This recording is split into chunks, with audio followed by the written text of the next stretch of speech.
Soccer 605, we're visiting with Coach Steve Burkhalter of the Sioux Falls Lincoln Lady Patriots. Man, you guys had a great match tonight against Rapid City Stevens. Yes, it was a lot of fun. Great game, very intense. Obviously, all the way down to the end of the game.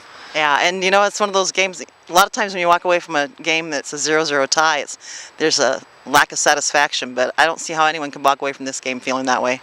No, I think both of us will feel like, our players, there's game pressure the whole game. Mm-hmm. Obviously we'd like to get the win, but, tying a great team like Stevens and, we're kind of, a young, less experienced team. That's a great step for us. Mm-hmm. For us, they're a measuring stick for us. Mm-hmm.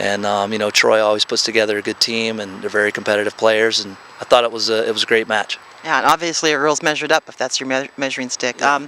When you went into the halftime, I had to stop and think, what are the coaches going to say to their players? Because I couldn't think of anything that they could be doing differently. It was just obviously getting one in the back of the net's nice, but they were really moving the ball nicely. Yeah. Cammie Miller was controlling the center of the field well. Your defense was doing everything. Mm-hmm. So what kind of tips can you give them at halftime in a match like this?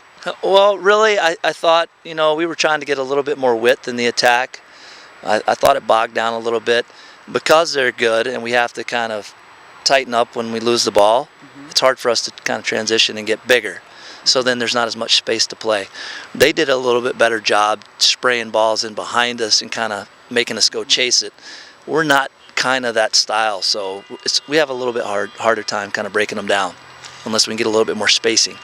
Yeah, I noticed in the first half your defense was really doing a good job shutting them down. And yeah. Maggie Smither didn't have to put her hands on the ball very often, and when she did, it was not much of a challenge.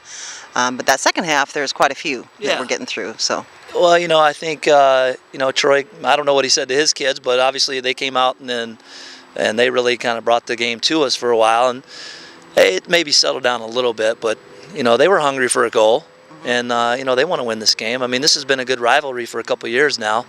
And so, we're fortunate to get out of here, maybe not getting scored on. So I'm happy. And, we haven't scored a lot of goals this year. I mean, I'd like for us to score some goals, but we created a few corner kicks and we had a few chances. But and some nice dangerous chances. Yeah. Not a lot, but what you had were really quality chances. Yeah. So last year maybe we had more kind of natural finishers, and I think we still have that, but we just got to kind of have a breakthrough game sometime. Well, this was a highly entertaining match.